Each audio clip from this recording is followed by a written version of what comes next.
Memasuki acara yang keempat, Maulida Hasanah yang akan disampaikan Al-Mukarram Bapak Kiai Ismail Azan, STH ME. Tempat dan waktu saya silakan.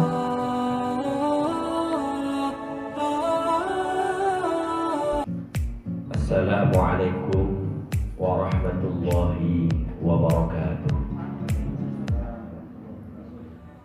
Alhamdulillah wassalatu wassalamu ala Rasulillah Sayyidina wa maulana Muhammadin bin Abdillah. Qala Allah Ta'ala fi kitabihil karim, A'udzu billahi minasy syaithanir rajim. Bismillahirrahmanirrahim. Subhanalladzi asra bi'abdihi laylan minal masjidil harami ilal masjidil aqsa إلى المسجد الأقصى الذي باركنا حوله لنريه من آياتنا إنه هو السميع البصير صدق الله العظيم. Yang kami hormati Ibu DRA Ruyati Rahmah selaku Kepala Madrasah Sanawiyah Negeri 2 Madiun. Yang kami hormati Dewan Asatidah beserta para siswa-siswi baik yang ada di dunia maya, di dunia virtual, di YouTube maupun di Zoom, yang selalu dirahmati oleh Allah Subhanahu wa Ta'ala.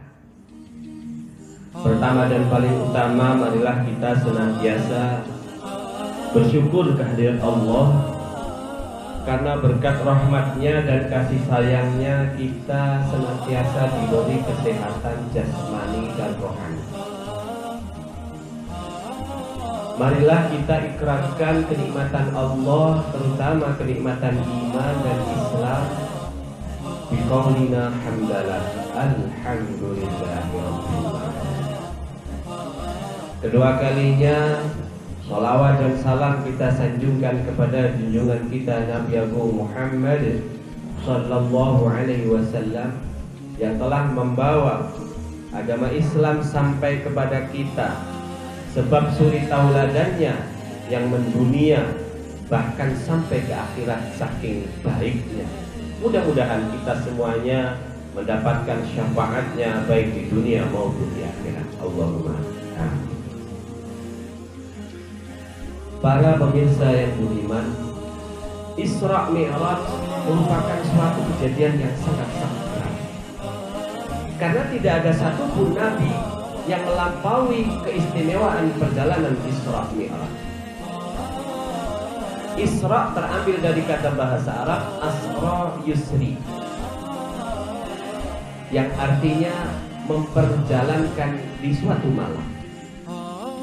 Mi'raj diambil dari kata araja yang artinya naik.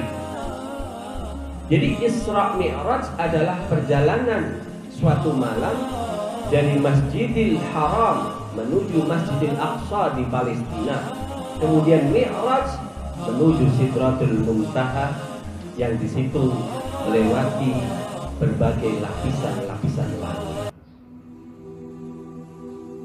Isra Mi'raj ini istimewanya apa? Satu, sebelum berangkat Rasulullah dibuka, dibelah dadanya, kemudian disucikan jantung dan hati, menandakan kemurnian dan kesucian di jiwa beliau. Ada satu riwayat menyatakan kenapa terjadinya Isra dan Mi'raj. Itu menurut riwayat ada dialog antara langit dan bumi. langit ngomong tentang keindahan dan juga keperkasaannya. Wahai bumi, kamu punya apa? Aku punya planet, aku punya bintang gemintang, aku punya galaksi, dan aku luas. Saking luasnya mata kamu tidak mampu memandangku sedemikian. Bumi pun tidak mau kalah. Aku punya lautan, aku punya daratan, aku punya gunung-gunung. Kecil itu, kamu cuma kecil dan kamu adalah bagian dari planetku. Tapi bumi tidak mau kalah. Bumi menyatakan, aku punya satu makhluk terindah di dunia dan akhirat. Tanahku dipijak oleh beliau, yaitu baginda Nabi Muhammad sallallahu alaihi wasallam. Mendengar itu langit menangis.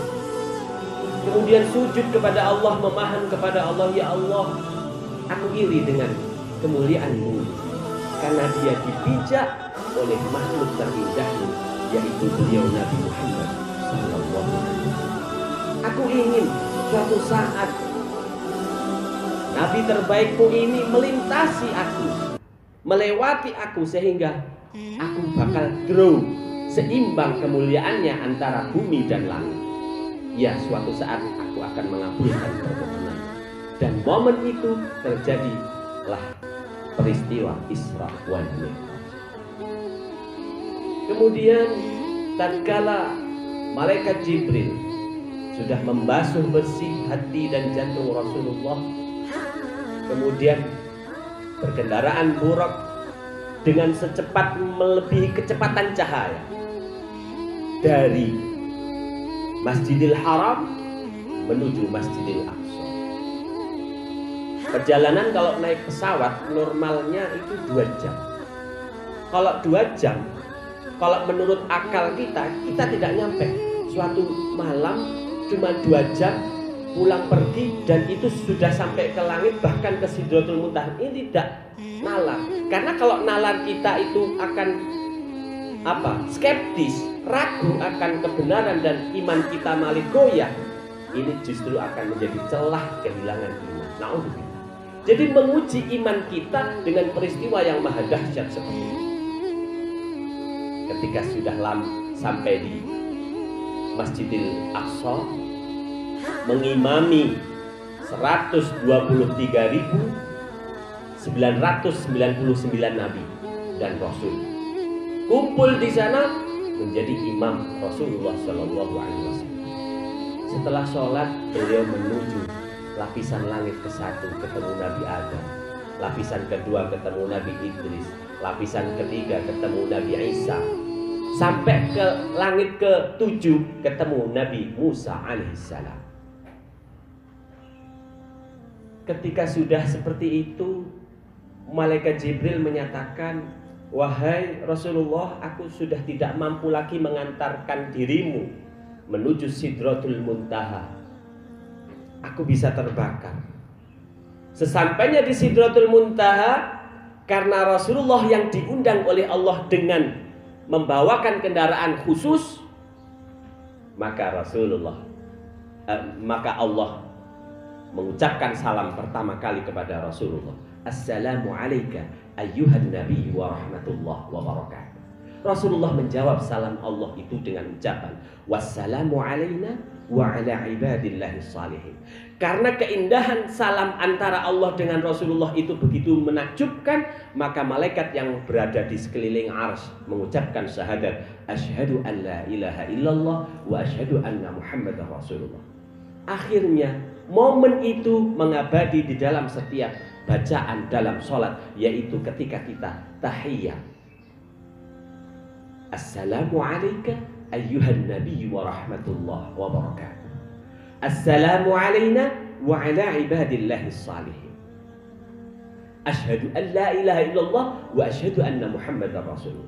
Ini adalah momen sakral Rasulullah tatkala bertemu Allah Subhanahu wa taala, yang mana diundang itu dalam rangka menerima SK untuk sholat 50 waktu. Ketika turun di langit lapisan ke-7 ketemu Nabi Musa, Kamu dapat perintah apa? Sholat 50 waktu. Nyuwun diskon. Kebanyakan itu 50 waktu. Bisa-bisa 25 menit sekali sama dari sholat. Ayo naik minta diskon. Usulnya Nabi Musa. Jadi Nabi Musa itu terkenal ahli brengkel. Karena Allah aja di demo. Gayanya Nabi Musa. Karena kebetulan Nabi Musa itu kalimullah. Yang bisa langsung ngobrol dengan Allah. Ya Allah, ya Tuhan. Itu biasa itu Nabi Musa. Nabi Musa itu orang keren. Jadi tangannya itu kuburan, tangan kiri rumah sakit. Itu pengalamannya Nabi Musa kayak gitu. Akhirnya benar. Karena menurut Nabi Muhammad SAW, Nabi Musa lebih senior, usulannya naik. Ya Allah, ngapain kesini lagi Muhammad? Minta diskon. Turunilah jangan 50. Kok kamu bisa usul? Iya, dapat usul dari Nabi Musa. Ngomong siapa yang usul. Ya udah 45 waktu, turun lagi. Ketemu lagi sama Nabi Musa, minta turun kebanyakan. Sampai hampir 10 kali, 9 kali naik turun, sampai 5 mentok. Ketika sudah 5, Rasulullah malu. Ini kalau naik lagi, wassalam nih. Nabi Musa, 5 masih kebanyakan. Ayo naik umatku, gue digede. Sitok satu waktu aja geledek apa mana gue sampean 5. Ayo naik. Aku sisin. Rasulullah itu menyatakan, ini istahya itu. Saya sudah malu banget. Minta diskon sampai 99%. Kan gitu logikanya. Akhirnya ya udah 5 waktu ini, tapi Allah memberi pahala 5 ini dilakukan sama halnya 50 waktu. Artinya apa?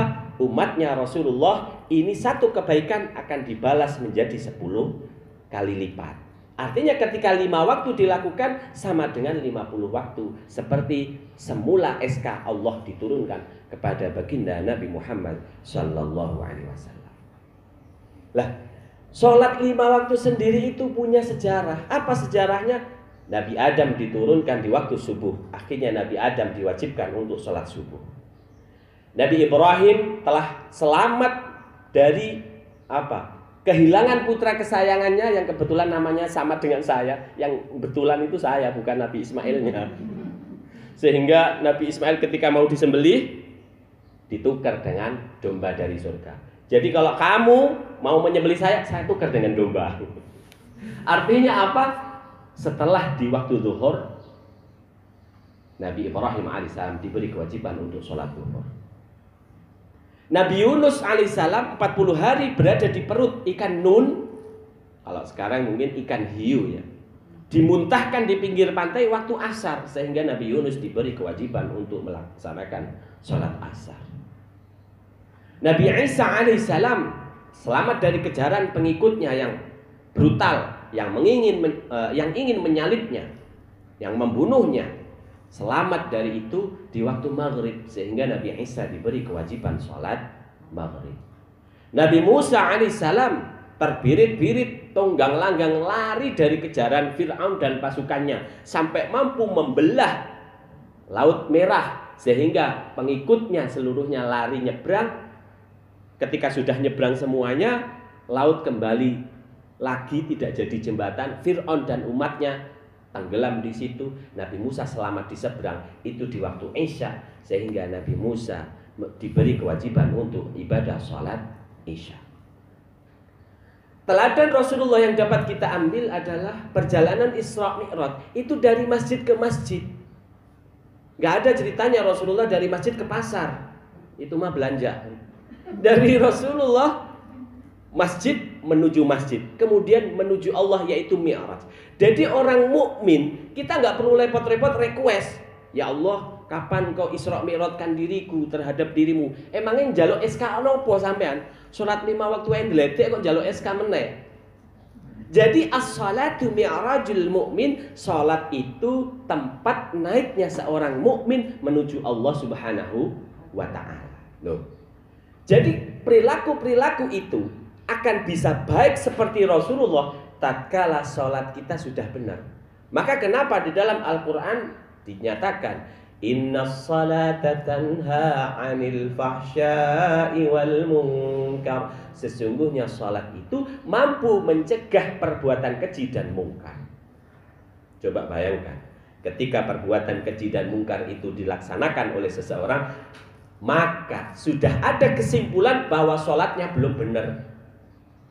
Padahal sholat adalah media seorang mukmin menuju Allah Subhanahu wa Ta'ala. Maka butuh kekhusyuan dalam ibadah. Saya pernah dulu sowan kiai saya tahun 2013. Waktu itu masih jomblo. Pak Yai, kula niku pengen nikah. Pun gak ada calon, dereng. Niki sangune nopo nih? Sangune jenengan dandani sholat jenengan, qobliyah ba'diyah jenengan, pokoknya amaliyah niku jenengan laksanakan kanthi sae. Kula nggih rada ngengkel, keturunan rada melok-melok Nabi Musa. Lah ngurusi ekonomine pripun ya? Kula dereng gadah pekerjaan. Lho, sampeyan niku fokus ibadah ning Gusti Allah. Gusti Allah sing ngekeki solusi. Ojo kuwalik, sampeyan ngurusi ibadah ya ngurusi solusi. Gak iso. Nek sampeyan niku fokus ibadah, iku sing mikir babakan rezeki iku ya Gustimu, ya Gusti Allah. Persis kita, misalkan kita adalah seorang PRT, pekerjaan kita bagus, awake dhewe mesti fokus pekerjaan kita beres. Ojo mikir gajiku piro ya, upahku piro, gilap koyo ngene iki piro ya. Ojo mbok pikir. Tapi Tuhan yang melihat pekerjaan, wah gilap, dapure klimis-klimis sampai piringnya hilang kabeh, sampai resik. Maka yang terjadi adalah tuan rumah itulah yang akan memikirkan bonus. Ini bonus kamu karena pekerjaan kamu melebihi PRT yang tahun lalu. Tahun lalu gimana? Saking bersihnya, ember saja sudah nggak ada, hilang semua. Ya Allah. Ini maka kita fokus seperti itu. Akhirnya saya pikir, oh begitu ya Rasulullah. Yai saya waktu itu. Setelah saya pulang 3 bulan kemudian saya datang membawa surat undangan. Loh, ini undangan apa? Nikah. Loh, dapat ilmu jenengan, ya Allah, fokus loh. Saestu.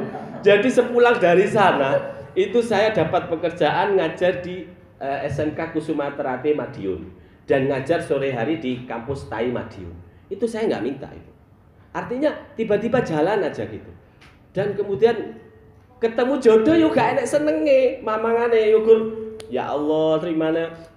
Ada acara nikahan, kemudian adik saya itu punya santri putri nganterin, Mbak sing nganggur terus aku mantenan. Jane ngawur kuwi, Mbak sapa sing nganggur dijak. Dilala sing dijak niku wonge ayu. Aku ya rada kesem-sem. Iki kok ayu.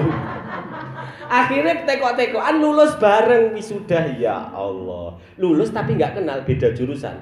Saya jurusan akhirat, dia dunia dan akhirat. Dia jurusan PAI, saya usuluddin waktu itu. Akhirnya ketika sudah enjoy dengan pertanyaan-pertanyaan itu, saya buka buku wisuda. Ada nomor HP-nya. Saya SMS, Assalamualaikum Mbak. Balasnya besok. Besok lusa saya jawab lagi. Saya yang kemarin lusa itu balasnya besoknya lagi. Jadi dalam seminggu itu balasannya 1 kali 1 kali. PDKT-nya itu gitu, nggak berudul, bosen. Iki kita nafsu banget, enggak saya. Akhirnya bapaknya mendengar bahwa salah satu dosen STAI Madiun ada yang naksir putrinya. Saya diminta ke sana, saya datang duduk. Napa niki niate Mas Ismail? Nyuwun sewu, kula silaturahmi kaping kalih, kula nyuwun putri jenengan bajeng. Nggih kula paringne sakniki karek larene, coba. Larene niku kuwoplok dikek ning ngarep kula ngeten iki, Mbak. Kula wau jane niate silaturahmi. Lah sarene bapak jenengan tekok malih, nggih kula nyuwun jenengan terus diparingne sampean pripun? Apa jawab wanita yang tak idap-idapi kuwi mau? Jane seneng urung sepira lagi ketemu pisan. Kula manut dawuhe Abah, subhanallah. Manut dawuhe Abah, ku senenge nomor sekian, sing penting manut. Alhamdulillah sakniki badhe 3. Putra putrine, alhamdulillah. Loh, niku lho. Jadi keberkahan itu dimulai dari cara ibadah kita kepada Allah. Kalau fokus ke ibadah kita mendengar adzan itu, kita fokus ibadah, maka urusan keberkahan rezeki, keberkahan kesehatan jasmani dan rohani itu akan tercover dengan sendirinya. Maka kebersamaan antara menjaga iman dan imun itu harus seimbang. Ojo fokus iman tok tapi imunnya diledek. Aku suarang hand sanitizer, wudu, mandi gak tahu. Yo semaput. Takbir koncone salat jamaah Allah, enek sing semaput gara-gara dhek baune makseng. Lah ini. Jaga iman dan imun ini harus seimbang. Maka kenapa Rasulullah memberi gambaran bahwa sholat itu diibaratkan sungai yang berada di depan rumah.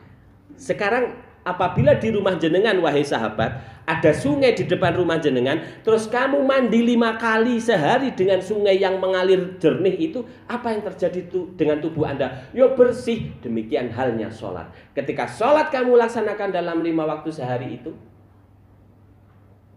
tubuh kamu sehat, jiwa kamu sehat, hati kamu selamat, dan berkah dunia dan akhirat. Allahumma amin. Ini kayaknya sudah setengah jam lebih. Masih asik aja. Hadirin hadirat rahimakumullah. Jadi kesimpulan yang dapat diambil dari perjalanan Isra dan Mi'raj Rasulullah Shallallahu Alaihi Wasallam adalah setiap kita mau beribadah hendaknya kita membersihkan diri zahir. Zahirnya berupa mandi maupun wudhu. Tapi juga membersihkan dari batin. Penyakit batin ini yang lebih mengganggu. Setan itu kadang mengganggunya itu waktu kita sudah sholat.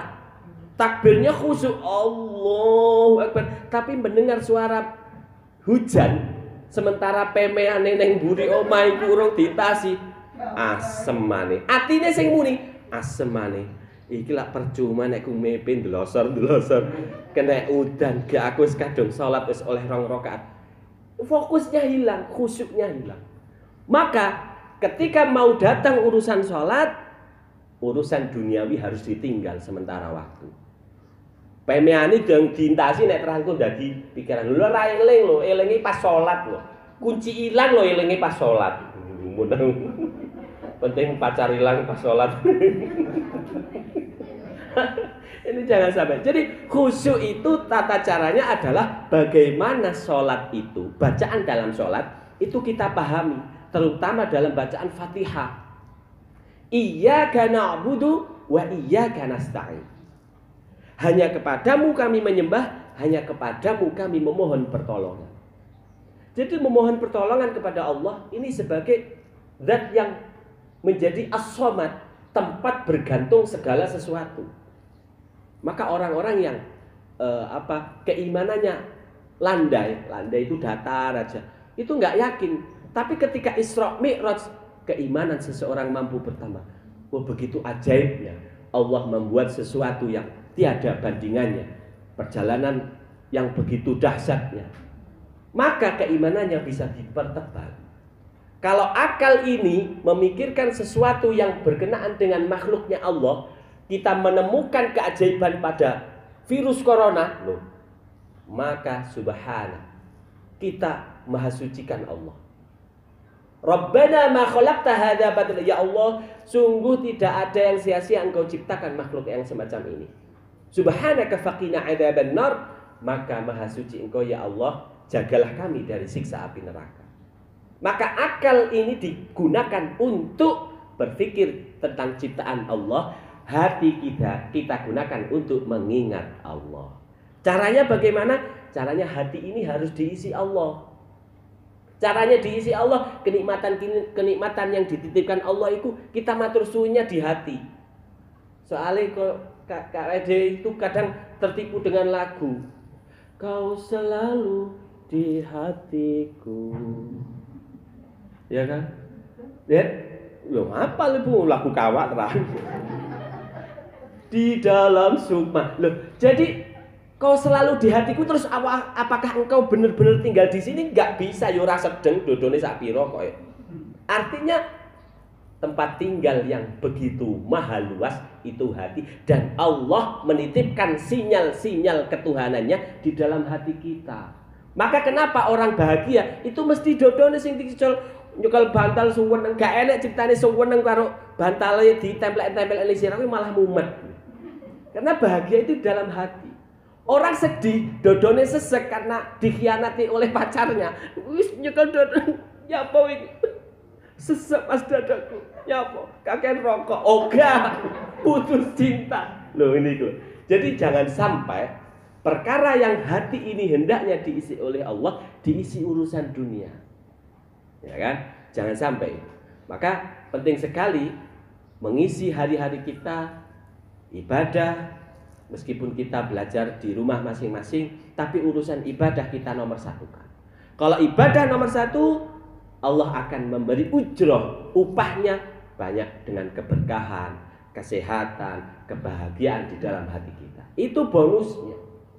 Di dunia aja sudah seperti itu, nanti di akhirat bonusnya lain lagi. Maka dari itu, marilah kita menjaga sholat 5 waktu, sehingga Allah akan memberikan keberkahan hidup kita, berguna bagi orang lain, baik kebermanfaatan ilmunya, kebermanfaatan tenaganya, kebermanfaatan hartanya, semuanya akan kembali dihitung sebagai, dicatat sebagai amal di hadapan Allah Subhanahu wa Ta'ala. Itu saja yang dapat kami sampaikan, mudah-mudahan bisa memberi warna dalam pendidikan kita yang selama sudah 1 tahun ya Bu ya, kita virtual seperti ini. Mudah-mudahan kedepannya kita berharap virus corona akan musnah sirna, dimusnahkan oleh Allah, dan kita bisa hidup kembali normal, belajar dengan normal, tatap muka, bisa silaturahmi kemana-mana, dan juga semuanya kesehatan jasmani dan rohani, terutama iman kita terus kuat dan imun kita juga tebal sehingga tidak mudah untuk tertular penyakit. Allahumma amin. Al-Fatihah. A'udzubillahi minasyaitonirrajim. Bismillahirrahmanirrahim. Alhamdulillahirabbil alamin arrahmanir rahim maliki yaumiddin. Iyyaka na'budu wa iyyaka nasta'in ihdinas siratal mustaqim. Siratal ladzina an'amta 'alaihim ghairil maghdubi 'alaihim waladdallin. Allahumma shalli 'ala sayyidina Muhammad wa 'ala ali sayyidina Muhammad walhamdulillahirabbil alamin. حمد شاكر حمدا ناعم حمدا يافي نعمه كثير مزيدا يا ربنا لك الحمد كما ينبغي لجلالك وعظيم سلطانك يا الله يا رحمن يا رحيم. Ampunilah dosa-dosa kami, dosa kedua orang tua kami, dosa bapak ibu kami, dosa umat Islam muslimin muslimat yang masih hidup ataupun yang telah mati.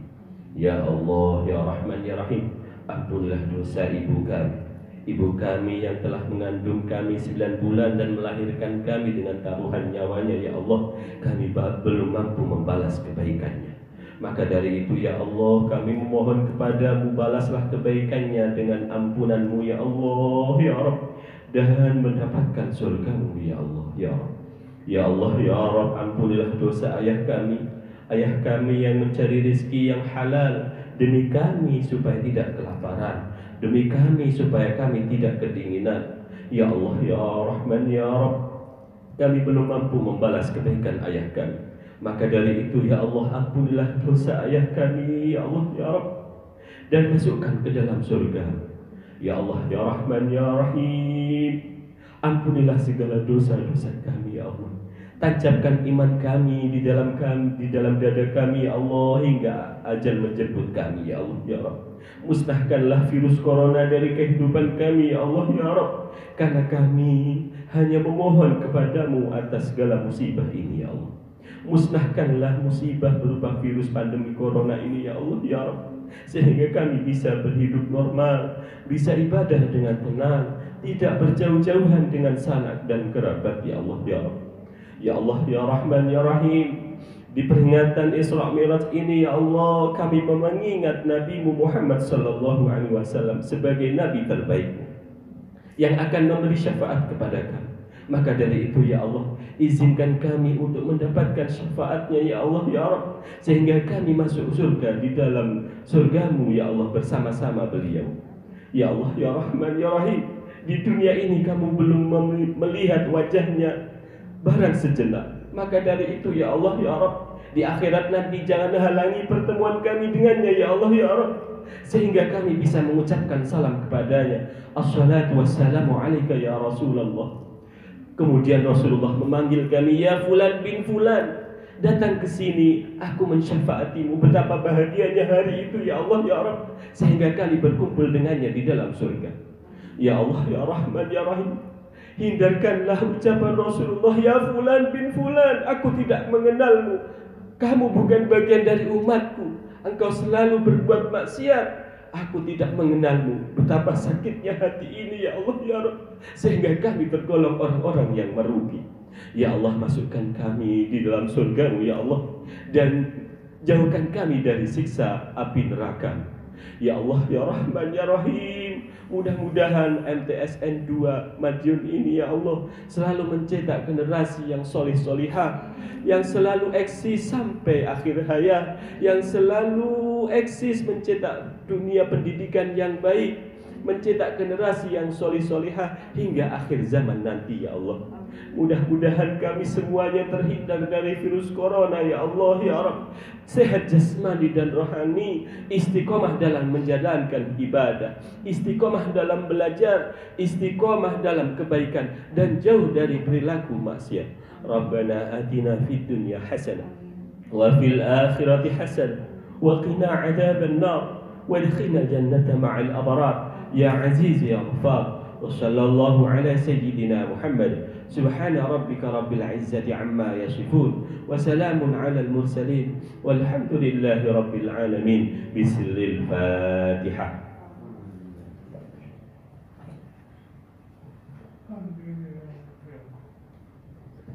Kepada beliau disampaikan terima kasih. Assalamualaikum warahmatullahi wabarakatuh. Memasuki acara yang terakhir yaitu penutup. Marilah kita tutup acara pada hari ini dengan baca alhamdulillah sekali saja. Alhamdulillahirabbil alamin. Semoga acara ini dapat bermanfaat bagi kita semua.